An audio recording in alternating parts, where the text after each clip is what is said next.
আপনাদের সামনে নিয়ে চলে এসেছি আমি নতুন একটি চায়ের রেসিপি নিয়ে। দেখুন, এই চাটা খেলে আপনাদের শরীর সুস্থ থাকবে, ঠিক আছে?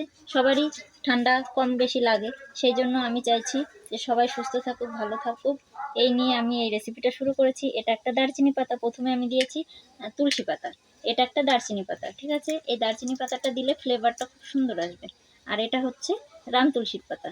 দেখুন আপনারা, রাম তুলসীর পাতাটা দুটো কি তিনটে আপনারা যে যার মতো ইচ্ছে মতো দিতে পারেন। এরপরে আমি দিয়ে দিচ্ছি একটু লবঙ্গ আর গোলমরিচ। আমি এটাকে থেতো করে রেখেছি, এটাও আমি দিয়ে দিচ্ছি। তারপরে চাইলে আপনারা একটু আদা দিতে পারেন। আদার সঙ্গে আপনারা খুব ভালো লাগবে চাটা, টেস্টি এবং ঝাল ঝাল একটু ফ্লেভার আসবে। সেজন্য এটা দিলে সকালটা খুব সুন্দর কাটবে আপনাদের, ঠিক আছে? দেখুন কি কি দিয়ে আমি চাটা বানাচ্ছি। আদা পেশাই করে দিয়ে আটা হয়ে গেছে। এবার দেখুন চাটা ফুটছে। দেখুন চাটা ফুটছে এইভাবে। ফোটার পরে আপনি চাইলে একটু চিনি দিতে পারেন। এই যে চিনির কৌটো আপনি অল্প দিতে পারেন।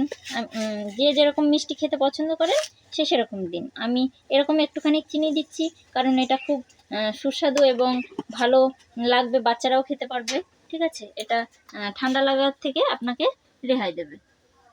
দেখুন এটা ফুটে এসছে। আমি একটা চামচ নিয়ে নিচ্ছি। চামচটা নিয়ে একটু নেড়ে চেড়ে এটাকে উল্টে পাল্টে এরকমভাবে ঘুরিয়ে নিলাম, ঠিক আছে? এবার এটা ফুটে এসছে। এবার আপনারা দেখতেই পাচ্ছেন কালারটা কত সুন্দর এসছে। এটা খুব সুস্বাদু এবং হেলদি একটা চা, ঠিক আছে? এবার আমি গ্যাসটাকে অফ করে দিচ্ছি। তারপরে এই চাটাকে দিয়ে দিচ্ছি।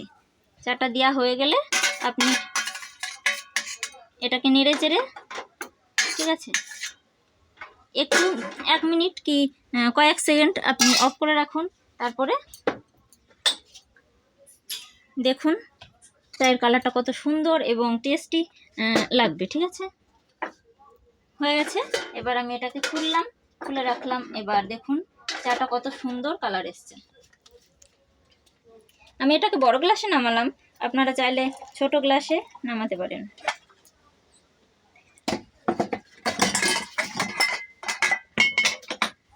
দেখুন কালারটা কত সুন্দর এসছে।